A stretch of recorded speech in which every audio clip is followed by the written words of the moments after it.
Welcome to Bonafide HPP, a podcast designed to educate and support the families and caregivers of those affected by hypophosphatasia.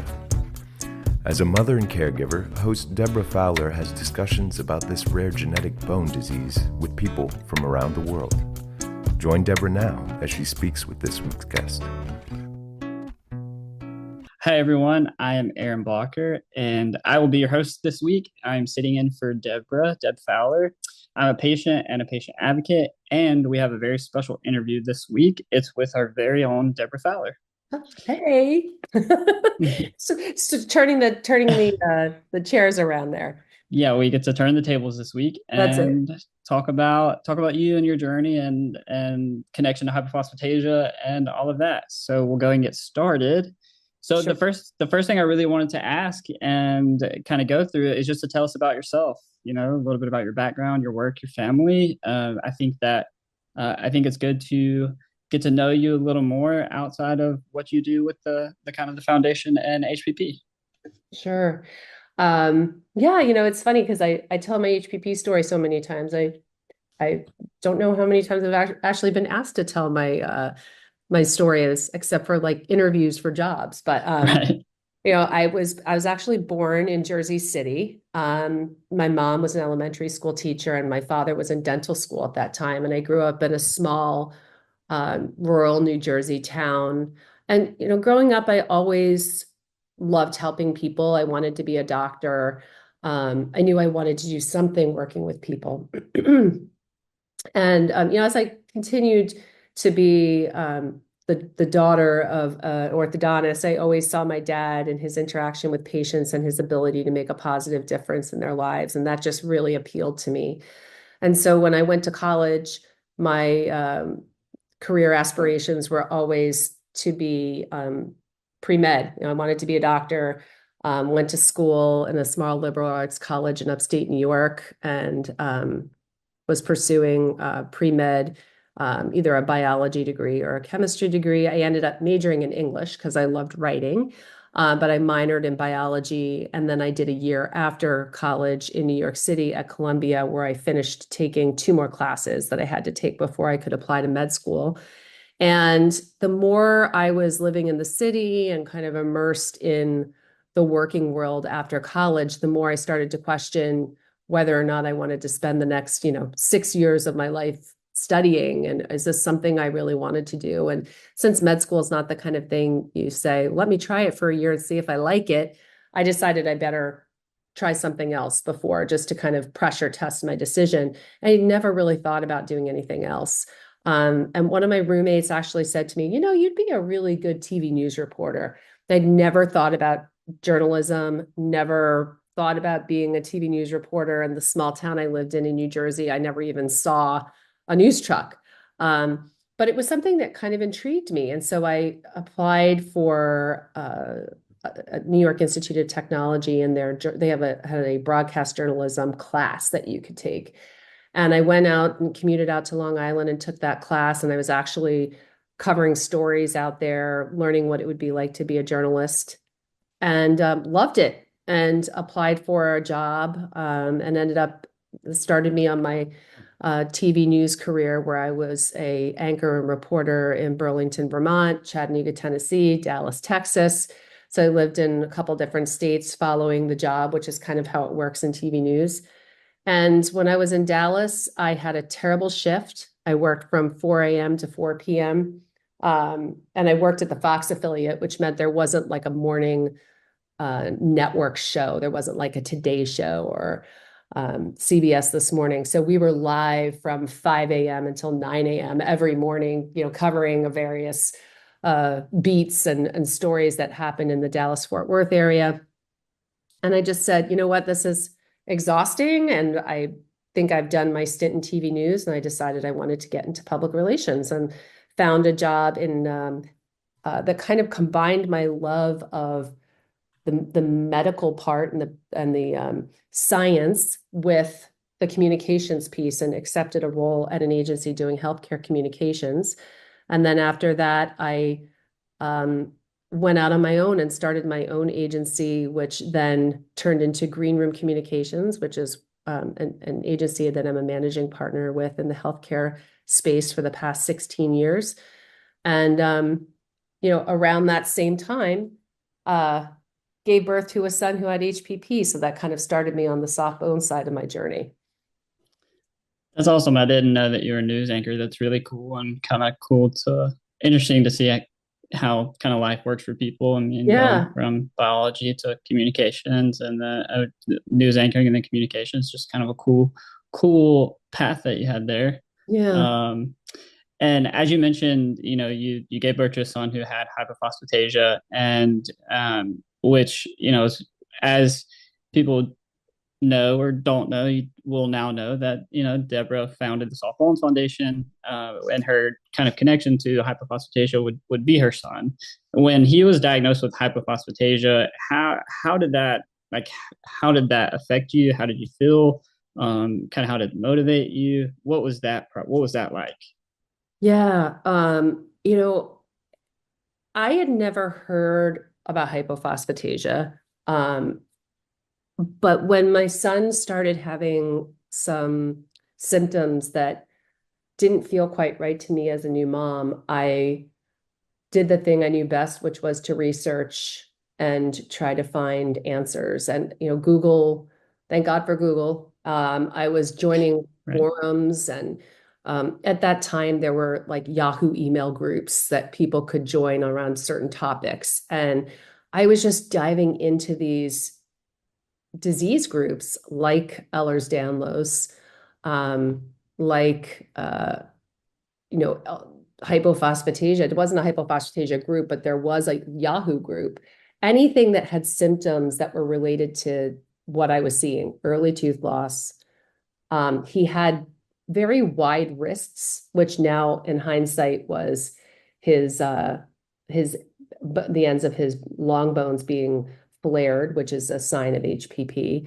Right. And, he had delayed milestones. He was kind of textbook when it comes to the childhood form, was missing milestones, was losing teeth, had low muscle tone, and didn't seem to be getting better with physical therapy. And honestly was in a lot of pain during physical therapy, which was really hard on me as a mom.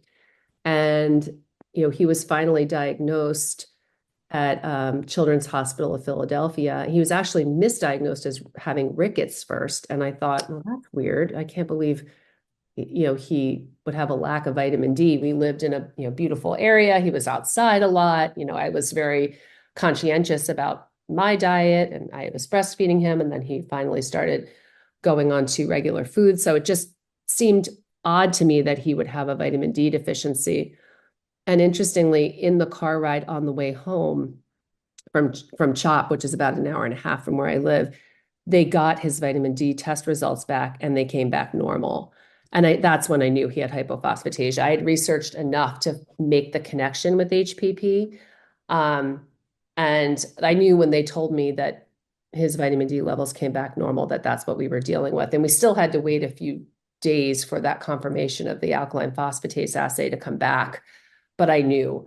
And so I just immediately went into a mode of, where am I going to get information? And, that's where I just, kind of the journalism skills kicked in. Right. And I just was so overwhelmed and devastated and confused about where did this disease come from? And there's just such an overarching sense of hopelessness.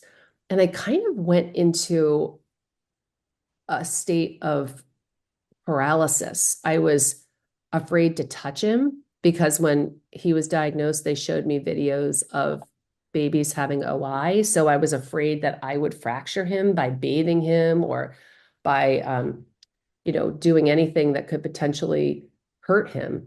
So there was just a lot of, while I wasn't diagnosed as being depressed, I'm sure I was in a state of depression.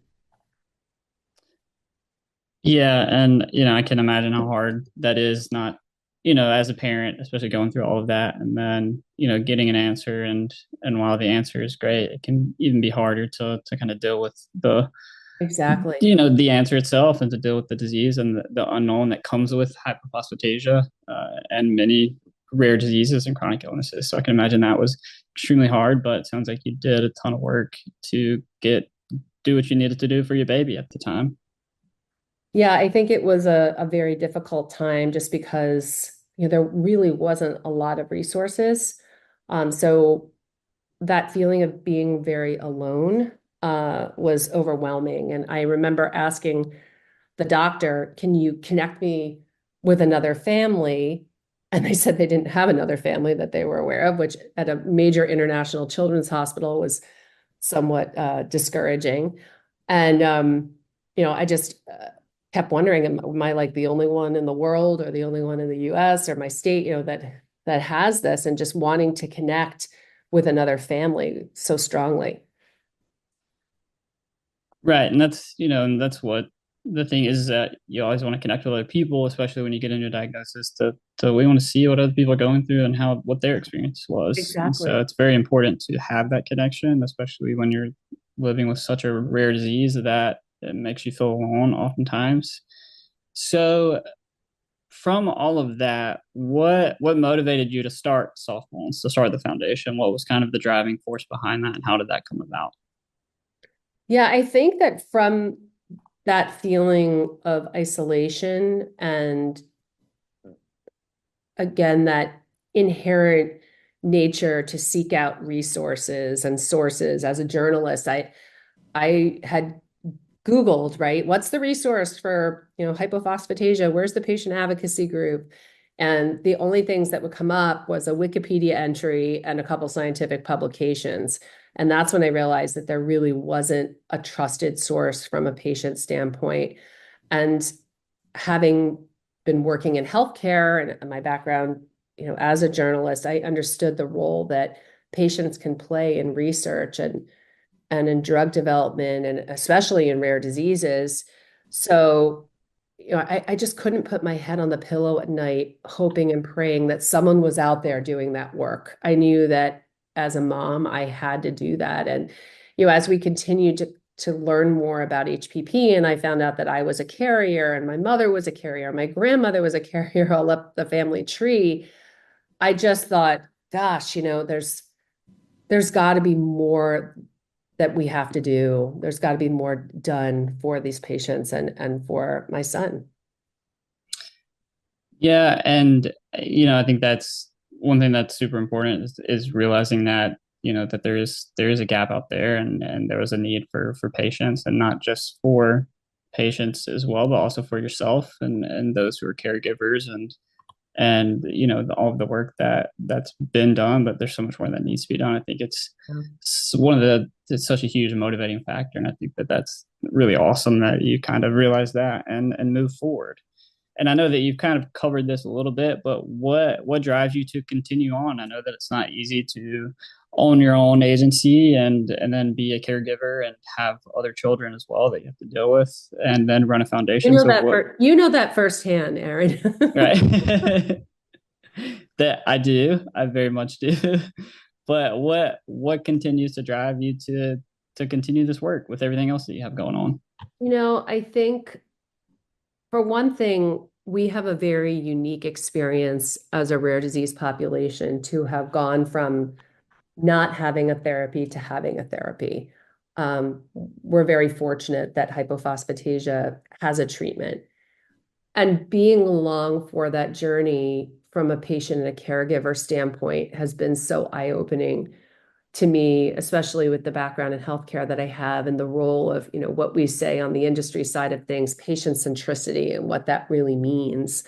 And I think seeing the value of the patient voice in every step along that way, and how it's made such a difference for patients. I think that, patients don't realize that the reason we have those Danby refrigerators is because of the conversations that were had between patients and Alexion at that time.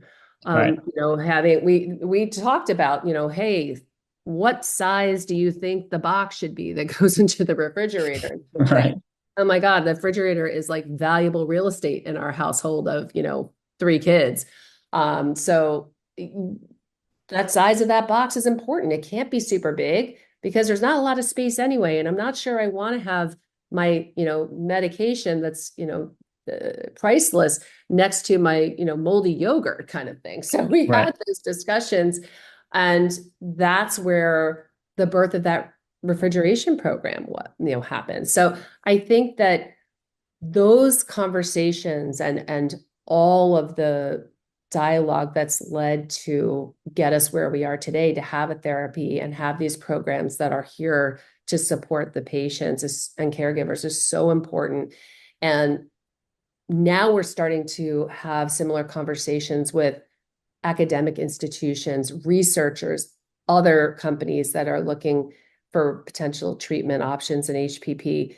And that's so promising and hopeful to me because, again, we have a therapy. It's not perfect. How can we continue to refine it? And how can we look at other treatments for patients who can't take the current therapy? So I think that there's just so much energy and momentum and excitement about the future. And that's what really drives me to continue doing the work that we do for not just for Canon, but for myself. I'm starting to have symptoms as I'm getting older, and my brothers are starting to have symptoms as well. So how can we continue, not just for one particular segment of our HPP population, but for those who are currently that don't have any choices? Not everybody is a candidate for enzyme replacement therapy. So what other options can we have for them to look at their symptoms and help to treat them so they can feel like they're included in our disease population?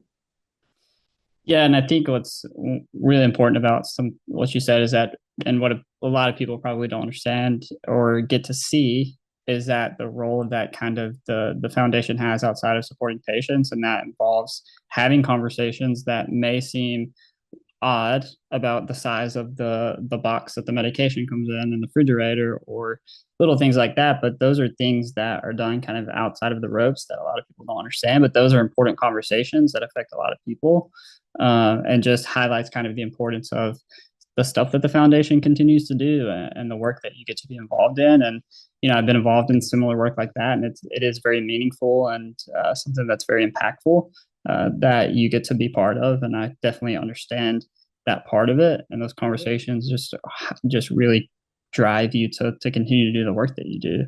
Yeah. So, and I think also a lot of times that, we're very fortunate that we have an industry partner that understands the value of that voice, because, there are companies out there that don't really understand that value of that patient voice. And I think the more that we can tell those stories about the value of the patient voice, the better, because there's, like I said, there's leaders out there that don't really understand what the ROI is from a patient standpoint, and why should they bring the patients in. They think it's more, think of it more as a nice to have versus a must have.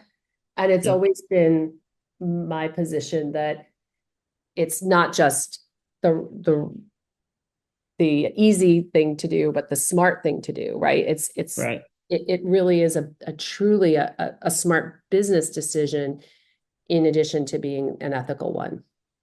Right. And I think that, one thing that I've always kind of leaned on as well is that, I believe that where decisions that are being made about patients and that are going to affect patients, the patient should always be included in that. There should always be some sort of patient representative for that, because like you said, it's the right thing to do. It's the ethical thing to do, but also how are you going to make that long-term impact on patients if you don't know what the patient wants or needs or goes through every day? So yeah, I think that that's one of the biggest things I think over the last few years that's really been pushed is, like you said, patient centricity and including the patient in that. So I think that that's extremely important. Yep. Agreed. And one of the other things I wanted to ask is, you've been doing this for a while, but what's one of the most meaningful or impactful things or moment or experiences that you've had since starting the foundation? Yeah, there's one that really stands out to me. There was a night years ago, probably 10 years ago. I was asleep and heard my messenger ping me at like 2 or 3 o'clock in the morning. And I looked, and there was a message from a mom who I'd become friendly with online, who lived in Lebanon. And her daughter, 2 or 3 years old at the time, had developed pneumonia. And as we know in HPP, that's not a great thing with a child. And so she was literally taking pictures of all of her labs and her x-rays and her doctor's notes. And in the notes, it actually said, "We do not have the appropriate medical devices to treat this child." And it was, I mean, I just remember feeling so helpless. And I called CHOP in Philadelphia. I was trying to figure out how we could arrange to get this little girl to a hospital in Germany or somewhere where they had the ability to treat not just HPP, but a critical patient. And it was like right on Easter morning that I woke up and found out that we had lost this little girl. And it just had such a profound impact on me. And it really lit a fire in my belly for a lot of the work that we do, not just in the US, but around the world, to find those doctors that are treating HPP, that understand the intricacies and complexities of the disease. And, to expedite enzyme replacement therapy is one really important step, but also to connect these patients with doctors who have some sort of familiarity with HPP and understand how fragile these patients can be.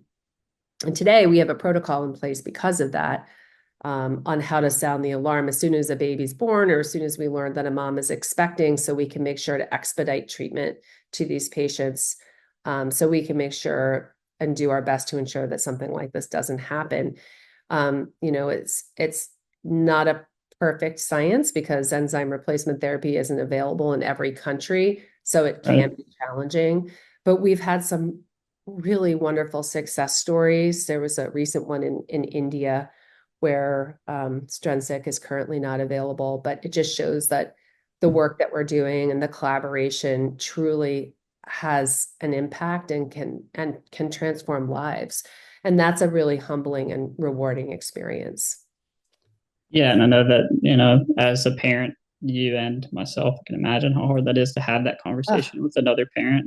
I just can't imagine. There's really, and we've lost children. I mean, there was recently a mom in another country that was expecting a child and was trying to get to the US, and she lost her baby 20 something weeks.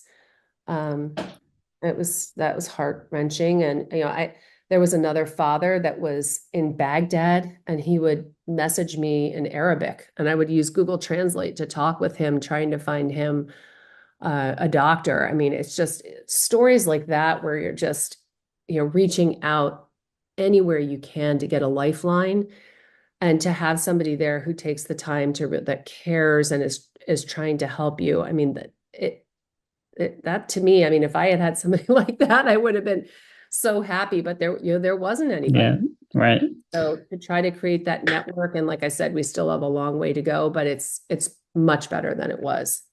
And it just highlights the importance of the work that needs to be continued, because there are still, unfortunately, children that die from this disease. And yes. I don't think that, a lot of people don't realize that even though there is a treatment, we unfortunately still have children that pass away from this disease. And that's horrible.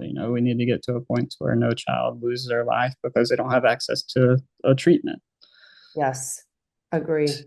So as we kind of round out this episode, I did want to kind of close with, what's your hope for the future of soft bones and the HPP community? What's your hope for the future? Gosh, I mean, a big picture, I always said, I'd love to put ourselves out of business by curing this disease. Right. And, I think one of the things that's exciting is this is a disease that's caused by a single genetic mutation. And if there is any hope in gene therapy, we're good candidates for that. And I'm very encouraged by that. But, breaking that vision down into like a realistic near-term goal, I think we need to better understand what's happening in the body with these low levels of this enzyme. And that means more funding more research. We know that about half of our patients don't have outright bone manifestations. They may have bone complications or other things that are happening, like, for example, like I had a hip replacement. Why am I having a hip replacement at my age? That's a little atypical, but there's things like that go on, or maybe there's things happening at a microscopic level from a bone standpoint, but there's other things that these patients are dealing with, pain, nerve issues, brain fog, GI issues. We really need to better understand what is actually tied to low alkaline phosphatase, because we call this a bone disease, but it is a metabolic disease as well. And there is alkaline phosphatase in every single cell in our bodies. So to think that it's only impacting the bone seems a little narrow. And, I'd like to really better understand what's happening. So as we're looking again to developing new therapies and bringing that patient-centric approach into it, we're looking at other markers and looking at other things that it's impacting to understand what's causing that underlying mechanism of pain or inflammation or potentially eye issues or skin issues. I mean, you've seen what some of the conversations are online. It's all over the place in terms of what patients experience. So how can we do our best to better understand that so that we can be smart in our research strategy and our path forward with how we're looking at treating this disease more holistically?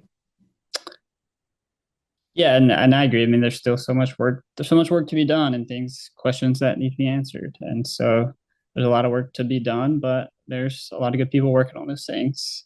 Yep. So with that, I want to thank you for taking the time to sit with me today and turn the tables and kind of get your story. I think it's important for the community to hear from you and to get to know you a little better. And as a patient myself, I wanted to thank you personally for the work that you've done and the work that you continue to do and this community. And I think that, you know it or you don't know it, the impact that you and the foundation have affected a lot of people. So I think that, I think it's good to sit down and hear from you and get your story. And I think that a lot of people will be very interested to hear about Deborah Fowler and her work kind of outside of the foundation and the work that you continue to do. So thank you for sitting with me today on this special episode of Bonafide HPP. Thanks, Aaron. Appreciate you as well with all of your followers and all of the advocacy work you've done, not just with HPP, but with your other diseases that you have. And you obviously are a strong voice in that patient-centric conversation. So it's partnerships like this that help us to achieve great things together. So thank you. All right. Well, thank you, Deb. And I hope everybody enjoyed this week's episode and that you tune in next time. This has been a production of Bonafide HPP, the official podcast of Soft Bones, the U.S. Hypophosphatasia Foundation.